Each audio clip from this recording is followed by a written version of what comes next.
नमस्कार दोस्तों, VK knowledge electrical में आप सभी का स्वागत है। साथियों, DFCCIL का एग्ज़ाम होने वाला है और आज से हम आपको 4 सीरीज़ में top 100 question junior executive electrical के लिए प्रोवाइड करवाने वाले हैं। 25 क्वेश्चन की सीरीज़ रहेगी और 4 सीरीज़ में आपको ये टॉप 100 क्वेश्चन प्रोवाइड करवा दिए जाएंगे। आपसे थोड़े से प्यार की उम्मीद करूँगा। इस वीडियो को लाइक और शेयर आप ज़रूर करें, अपने दोस्तों तक मैक्सिमम उसे पहुंचाइए ताकि वो भी इन 100 क्वेश्चंस को पढ़ सके। सभी टॉपिक से संबंधित क्वेश्चन है और सिग्नल सिस्टम और टेलीकम्युनिकेशन के भी हमने इसमें काफ़ी सवाल आपको दिए हैं। सभी 25 क्वेश्चन को देखना, विस्तार से एक्सप्लेन करके पूरी डिटेल से आपको कारण सहित उत्तर बताएंगे। आगे बढ़ने से पहले आपसे निवेदन फिर करूँगा कि वीडियो को लाइक कर दो, चैनल पर नए हो तो सब्सक्राइब ज़रूर कर लेना। अभी तक आपने हमारा एंड्रॉयड ऐप डाउनलोड नहीं किया तो इस वीडियो के डिस्क्रिप्शन में लिंक है, वहाँ से हमारा एंड्रॉयड ऐप डाउनलोड ज़रूर करें। तो चलिए दोस्तों, आज के क्वेश्चनों से शुरू करते हैं और आज का हमारा नंबर 1 सवाल इंस्ट्रूमेंट पर आधारित पहला सवाल है। स्थिर वैद्युतिक प्रकार के यंत्र सामान्यतः कहाँ उपयोग किए जाते हैं? यानी इलेक्ट्रोस्टैटिक टाइप इंस्ट्रूमेंट जो होते हैं उनका मेन पर्पज़ क्या होता है? तो दोस्तों, जब इस तरह का क्वेश्चन आ जाए तो याद रखें, हमें वोल्ट मीटर ऑप्शन की तरफ जाना है। हालांकि कुछ बुक्स में अगर आप पढ़ते हैं तो आपको वाट मीटर के प्रकारों में induction watt meter, dynamometer type watt meter और इलेक्ट्रोस्टैटिक वाट मीटर दिया हुआ होता है। लेकिन जब भी इस तरह का क्वेश्चन आए तो फिर आपको वाट मीटर नहीं करना है, याद रखें, केवल वोल्ट मीटर करना है। और इलेक्ट्रोस्टैटिक वोल्ट मीटर जो होते हैं वो AC DC दोनों पर ऑपरेट समान रूप से किए जा सकते हैं। क्वेश्चन का आंसर हमारा C रहेगा। नेक्स्ट हमारा क्वेश्चन है कि समाकलन प्रकार के जो यंत्र होते हैं वो किसके मापन के लिए उपयोग किए जाते हैं? इंटीग्रेटिंग टाइप मीटर्स का सवाल पूछा है। दोस्तों, इंटीग्रेटिंग टाइप के मीटर जो होते हैं इनको watt hour meter, ampere hour meter और KWH मीटर भी कहा जाता है। ये केवल और केवल एनर्जी मेजरमेंट के लिए काम में लिए जाते हैं, ऊर्जा मापन के लिए हम इनका उपयोग करते हैं। जैसे हमारा एनर्जी मीटर है तो वो इंटीग्रेटिंग मीटर की श्रेणी में आता है। हमें इस क्वेश्चन का आंसर C करना है। नेक्स्ट हमारा सवाल है कि हमें सेफ्टी इंश्योर करनी है, इसके लिए अर्थिंग इलेक्ट्रोड का जो रेजिस्टेंस वैल्यू है वो कितना होना चाहिए, अर्थ इलेक्ट्रोड का मान कैसा होना चाहिए? तो हम सब जानते हैं कि अर्थ इलेक्ट्रोड लीकेज करंट को लेकर जाता है, यानी जितने भी मिली एम्पेयर में लीकेज करंट होती है हम ये चाहते हैं कि वो तुरंत अर्थ इलेक्ट्रोड में से ज़मीन में प्रवाहित हो जाए। तो जितना उसका रेजिस्टेंस लो होगा उतना ही करंट उसमें से जल्दी प्रवाहित होगा, अधिक मात्रा में प्रवाहित होगा। तो सिक्योरिटी के ध्यान रखते हुए अर्थ इलेक्ट्रोड का रेजिस्टेंस जितना संभव हो सके न्यूनतम होना चाहिए, कम से कम होना चाहिए। नेक्स्ट हमारा सवाल है कि ग्रेटेस्ट मोबिलिटी किस प्रकार के चार्ज कैरियर्स की होती है? आवेश वाहक जो होते हैं वो सामान्यतः 3 होते हैं, आयंस, इलेक्ट्रॉन्स और होल। जैसे इलेक्ट्रॉनिक्स की मैं बात करूं तो होल और इलेक्ट्रॉन्स के कारण धारा प्रवाह होती है, जैसे BJT में, और केवल होल या केवल इलेक्ट्रॉन्स की वजह से करंट प्रवाहित होती है, जैसे FET में। तो ये जो इलेक्ट्रॉन्स और होल होते हैं इनको हम आवेश वाहक मानते हैं। एंड सबसे अधिक जो मोबिलिटी होती है वो इलेक्ट्रॉन्स की होती है। उसके बाद में हमारे होल्स आते हैं और फिर आते हैं आयन्स। और होल और इलेक्ट्रॉन में यदि कंपैरिजन करें तो लगभग इलेक्ट्रॉन की जो मोबिलिटी होती है होल की मोबिलिटी की दोगुनी मानी जाती है। इस क्वेश्चन का आंसर हमें A करना है, इलेक्ट्रॉन्स की मोबिलिटी सबसे अधिक मानी जाती है। अगला सवाल है CMMR का आदर्श मान कितना होता है? ये एम्पलीफायर की गेन होती है जो कॉमन मोड में अपन गेन मानते हैं वो, और इसकी आइडियल वैल्यू जो होती है वो इनफाइनाइट मानी जाती है, अनंत मानते हैं। यानी एक एम्पलीफायर के लिए यदि आदर्श CMRR वैल्यू की बात की जाए तो CMR जो वैल्यू होती है वो इनफाइनाइट मानते हैं, अनंत मानते हैं। नेक्स्ट हमारा सवाल है कि लोअर और अपर कट ऑफ फ्रीक्वेंसी जो होती है उन्हें क्या कहा जाता है? यानी एक कट ऑफ फ्रीक्वेंसी जो होती है उससे नीचे और ऊपर की जितनी भी फ्रीक्वेंसीज होती है उनको हाफ पावर फ्रीक्वेंसीज के नाम से भी जानते हैं। हाफ पावर फ्रीक्वेंसी जो लोअर और upper cut off frequency range में होती है उसे हाफ पावर फ्रीक्वेंसीज बोलते हैं। बी ऑप्शन के साथ हमें इस क्वेश्चन में जाना होगा। अगला हमारा सवाल है कि डेसिमल संख्या 22 जो है उसके समतुल्य बाइनरी कितनी होती है। बहुत सिंपल है सवाल दोस्तों। करना क्या होता है, जैसा कि आप सभी जानते हैं, बाइनरी को डेसिबल में कन्वर्ट करने के लिए हमें संख्याओं में भाग देना होता है 2 का। जैसे 22 है तो इसमें 2 का आपको भाग देना है और जो शेषफल है उसको लिख देना होता है। फिर भाग देना है और जो शेषफल आता है उनको लिख देना होता है और इन सबको उल्टे क्रम में लिखना होता है, यानी नीचे से ऊपर की तरफ क्रम में लिखना होता है। तो इस पूरे कंप्लीट को जब आप सॉल्व करेंगे तो आपका आंसर आएगा 10110, यानी 22 का जो बाइनरी में मान आता है वो 10 से 110 आता है। आप सोल्व करके मिलान ज़रूर करना और मुझे कमेंट करके ज़रूर बताना कि आपका भी उत्तर इतना ही आया क्या। नेक्स्ट हमारा सवाल है कि निम्न में से कौन सा नियत फ्रीक्वेंसी वाला ओसिलेटर है। दोस्तों ओसिलेटर दोलन उत्पन्न करने वाला होता है। एक एम्पलीफायर को पॉजिटिव फीडबैक देकर उसे ओसिलेटर बना दिया जाता है। ओसिलेटर 2 तरह के होते हैं, साइनसॉइडल और नॉन साइनसॉइडल। साइनसॉइडल को हार्मोनिक्स और नॉन साइनसॉइडल को रिलैक्सेशन ओसिलेटर के नाम से जानते हैं। सबसे स्थिर फ्रीक्वेंसी जो है वो क्रिस्टल ओसिलेटर की मानी जाती है और इसमें एलसी टैंक के स्थान पर क्रिस्टल का उपयोग किया जाता है, यानी इसमें कोई टैंक सर्किट नहीं होता है। टैंक सर्किट की जगह क्रिस्टल होता है जो पिज़ो इलेक्ट्रिक के सिद्धांत पर कार्य करता है। सो कांस्टेंट फ्रीक्वेंसी ओसिलेटर भी इसे कहा जाता है। ये उत्तर अपना सही रहेगा। अगला सवाल है एमिटर फॉलोवर जो होता है, जो 3 प्रकार की कॉन्फ़िगरेशन होती है, कॉमन एमिटर, कॉमन बेस और कॉमन कलेक्टर। तो कॉमन कलेक्टर को ही एमिटर फॉलोवर कहा जाता है, ध्यान रखना पहली बात। तो ये भी एक अच्छा क्वेश्चन बनता है, यहाँ से भी पूछ सकता है कि एमिटर फॉलोवर किसे कहते हैं, तो कॉमन कलेक्टर को बोलते हैं। और इसकी इनपुट और आउटपुट वोल्टेज में फेज डिफरेंस पूछा गया है। तो याद रखें, कॉमन कलेक्टर और कॉमन बेस, इन दोनों की इनपुट और आउटपुट में फेज अंतर 0 डिग्री का होता है, जबकि कॉमन एमिटर जो होता है उसमें 180 डिग्री का होता है। अब ध्यान रखना, यहाँ पर कॉमन एमिटर का नहीं पूछा है, एमिटर फॉलोवर का पूछा है, यानी कॉमन कलेक्टर का पूछा है। सो हमारा आंसर ए आएगा, 0 डिग्री उत्तर इसका करना है हमें। नेक्स्ट सवाल है कि एक क्यू पॉइंट के लिए, ऑपरेशन पॉइंट के लिए सबसे बेटर स्टेबिलिटी किस सर्किट में मिलती है।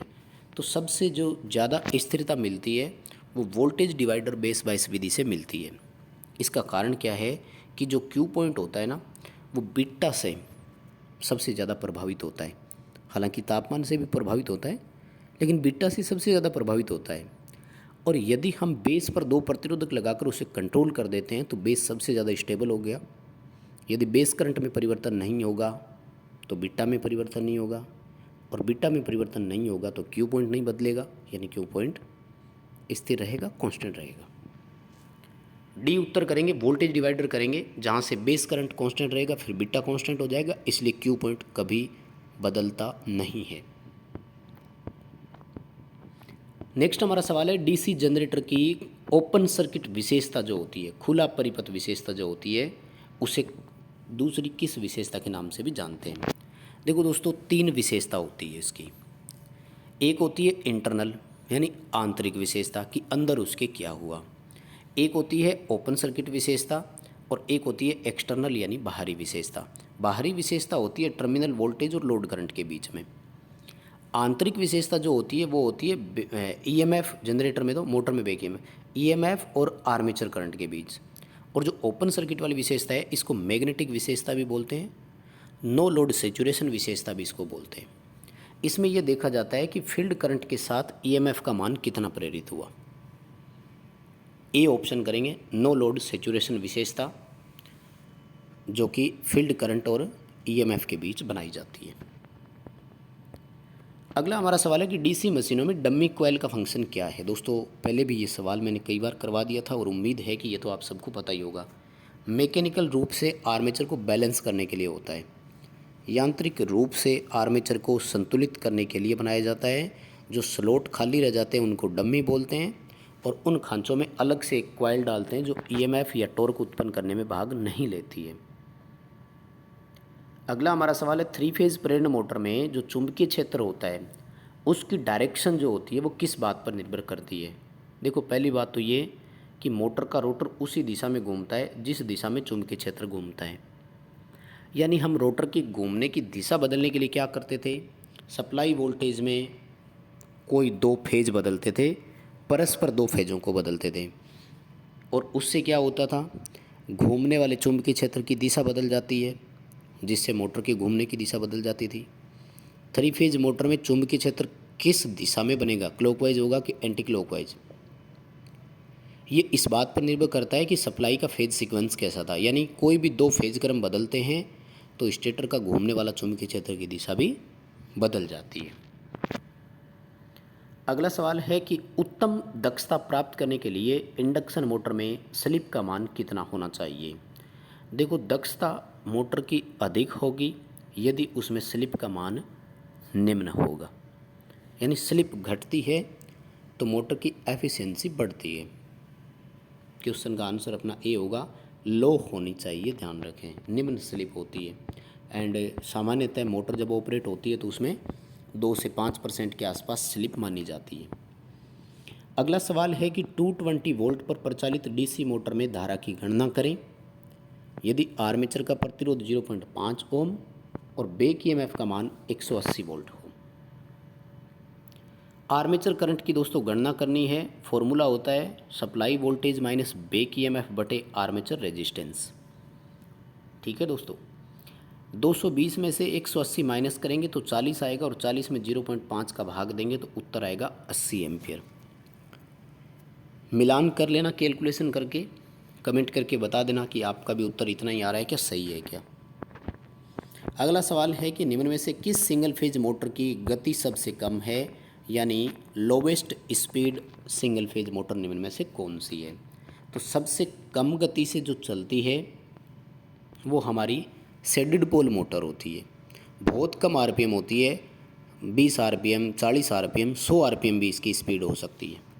दक्षता भी सबसे कम इसी की होती है, ध्यान रखना, 5 से 35% के आसपास होती है। रेटिंग भी सबसे कम इसी की होती है, ये भी लगभग वाटेज में होती है, मतलब 2, 3, 5 वाट से लेकर 100 वाट के आसपास बनती है, तो बहुत छोटी ये होती है। नेक्स्ट सवाल है कि 3 फेज वाउंड रोटर मोटर का दूसरा नाम क्या है, सामान्यतः उसे किस नाम से भी जानते हैं। तो वाउंड रोटर मोटर जो है वो स्लिप रिंग मोटर को ही कहा जाता है। ये तो बहुत ही साधारण क्वेश्चन डाल दिया हमने, लेकिन दोस्तों ये क्वेश्चन प्रीवियस एग्जाम्स में आए हुए हैं, DFCCIL के एग्ज़ाम के ही ये क्वेश्चन है, और एग्जीक्यूटिव इलेक्ट्रिकल के क्वेश्चन है जो डिप्लोमा लेवल में आते हैं।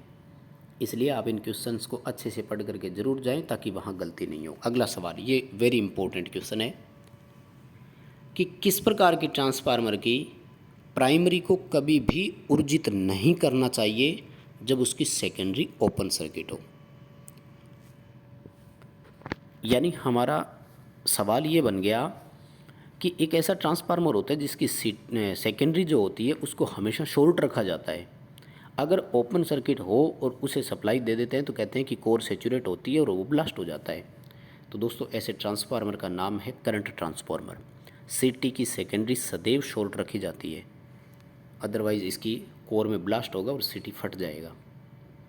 नेक्स्ट हमारा सवाल, किसी सिस्टम के लिए शून्य आरंभिक अवस्था से क्या तात्पर्य है, यानी जीरो इनिशियल कंडीशन किसको बोलते हैं। इनिशियल का मतलब होता है प्रारंभिक और जीरो का मतलब स्टार्टिंग में जीरो। तो इसको बोलते हैं कि सिस्टम अपनी साम्य अवस्था में है, यानी system is rest and no energy is stored in any of its component, यानी इसके किसी घटक में कोई ऊर्जा नहीं है, जैसे कैपेसिटर है, इंडक्टर है, तो कोई इलेक्ट्रोमैग्नेटिक या इलेक्ट्रोस्टैटिक एनर्जी नहीं हो, और सिस्टम पूरी तरह से बंद सिस्टम, पूरी तरह से नुल सिस्टम जो होता है उसको जीरो इनिशियल कंडीशन बोलते हैं। नया सिस्टम जैसे मान सकते हो आप, उसको बोलते हैं। अगला सवाल है, 0 डिग्री केल्विन पर किसी इलेक्ट्रॉन में जो विद्यमान ऊर्जा होती है उसे क्या बोलते हैं। तो उसको हम फर्मी लेवल एनर्जी बोलते हैं, और फर्मी लेवल एनर्जी जो होती है ये धातुओं में, इंसुलेटरों में और सेमीकंडक्टरों में अलग अलग होती है। सिलिकॉन की फॉरबिडन एनर्जी गैप का मान 1.12 इलेक्ट्रॉन वोल्ट है, जबकि जर्मेनियम का 0.72 इलेक्ट्रॉन वोल्ट है। इन क्वेश्चंस को भी साथ में याद रखें दोस्तों, ये भी काफ़ी अच्छे क्वेश्चन है और बहुत इनमें से सवाल पेपर में आपको देखने को मिल जाएंगे।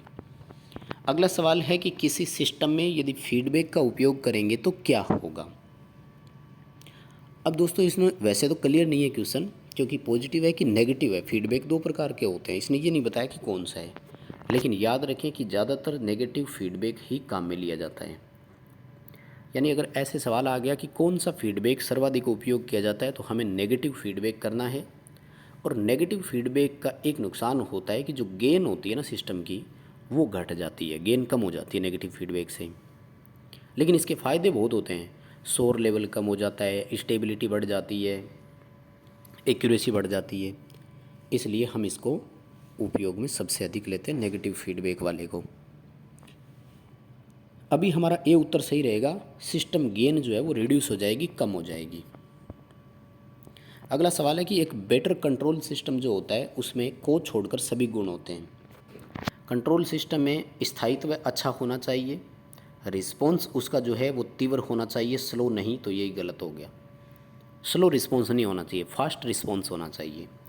एक्यूरेसी अच्छी होनी चाहिए, पावर हैंडलिंग कैपेसिटी अच्छी होनी चाहिए, है ना। तो इसका तो बी उत्तर आएगा कि स्लो रिस्पॉन्स को छोड़कर बाकी सभी गुण उसमें पाए जाते हैं, होने चाहिए। और स्लो रिस्पॉन्स की जगह क्या होना चाहिए, फास्ट रिस्पॉन्स होना चाहिए, ध्यान रखें। अगला सवाल है, न्यूमेटिक जो कंट्रोल प्रणालियाँ होती है उनमें वैद्युतिक सिग्नल के समान होते हैं। न्यूमेटिक कंट्रोल प्रणालियों का दोस्तों मतलब क्या होता है कि इस प्रकार के जो सिग्नल प्रणालियाँ हैं इनमें कोई भी इलेक्ट्रिकल पल्स नहीं जाती है। मतलब कोई सिग्नल जो अपन देते हैं वो इलेक्ट्रिक पल्स नहीं होती है, एयर होती है, ध्यान रखें हमेशा, ठीक है ना। तो इसमें वैद्युतिक सिग्नल जो है वो केवल और केवल रिस्ट्रिक्शन ऑफ फ्लो है, मतलब प्रवाहित होने से रोके जाते हैं। न्यूमेटिक कंट्रोल प्रणालियों में वैद्युतिक सिग्नल नहीं दिए जाते हैं कभी भी, इसलिए उनको प्रवाहित होने से रोकना चाहिए। बी उत्तर हमारा सही रहेगा यहाँ पर। अगला सवाल, ये अच्छा क्वेश्चन है दोस्तों, इसको रट के जाना पेपर में, सेम ऐसा का ऐसे ही आ जाए तो बिल्कुल उत्तर कर देता, कोई कैलकुलेशन करने की ज़रूरत नहीं है। डिराक डेल्टा फंक्शन जो होती है उसकी लेप्लास ट्रांसफर फंक्शन क्या होती है। दोस्तों डिराक जो फंक्शन होती है उसको ऐसे बनाया जाता है एक सीधी रेखा में, यानी उसकी वैल्यू हमेशा 0 0 ही चलती है, लेकिन एक पॉइंट ऐसा आता है जहाँ उसकी वैल्यू इकाई होती है और वो सीधी रेखा में चलता है। तो डिराक डेल्टा फंक्शन की लेप्लास ट्रांसफॉर्म जो होती है वो 1 होती है। ए उत्तर कर देना, 1 कर देना, रट के रखो इसको। डिराक डेल्टा फंक्शन की लेप्लास ट्रांसफॉर्मर क्या है, तो ए उत्तर करना है 1। एंड अगला सवाल ये काफ़ी अच्छा है, इसमें 4 क्वेश्चन तैयार हो जाएंगे आपके एक साथ ही, कि which of the following is not correctly matched. निम्न में से कौन सही मिलान नहीं किया गया, ठीक है ना। तो सही मिलान के लिए देखो, सर्वोमीटर जो होता है वो एक एक्चुएटर की भांति काम करता है। एम्पलीट्यूड जो होता है वो पावर एम्पलीफायर है, उसका काम एम्पलीट्यूड देना होता है। पोटेंशियोमीटर को एरर डिटेक्टर के रूप में काम में लेते हैं। और फ्लेपर वाल्व जो होते हैं वो ट्रांसड्यूसर जो होते हैं वो फ्लेपर वाल्व की भांति ही काम करते हैं। तो ये सारे सही है, करेक्टली मैच्ड सारे है, इनमें से कोई नहीं आएगा, ठीक है। तो मैंने तो ऑप्शन देने में गलतियाँ कर दी, मतलब निम्न में से कौन सा करेक्टली मैच्ड है ऐसा मान लीजिए, नोट ना हो, करेक्ट मैच पूछा जाए तो फिर सी उत्तर कर देंगे। ए बी सी डी चारों बिल्कुल सही मैच किए हुए। दोस्तों मेरा सवाल देने का उद्देश्य ये था कि आपको इनका फंक्शन पता हो, ठीक है ना। यानी सर्वोमीटर का फंक्शन क्या है, और पावर एम्पलीफायर जो होता है उसका फंक्शन क्या है, पोटेंशियोमीटर क्या करता है, फ्लिपर वाल्व क्या होता है, क्योंकि ये पेपरों में आ सकते हैं सवाल, ये कंट्रोल प्रणालियों से जुड़े हुए सवाल है, इसलिए काफ़ी इंपॉर्टेंट है। बस दोस्तों आज के लिए यही थे 25 क्वेश्चन। आपसे लाइक की उम्मीद करता हूँ, क्योंकि आपको क्वेश्चन पसंद आए होंगे, मुझे ऐसा लगता है। कमेंट करके मुझे ज़रूर बताना आपको क्वेश्चन कैसे लगे। चैनल पर नए हो तो सब्सक्राइब ज़रूर करना।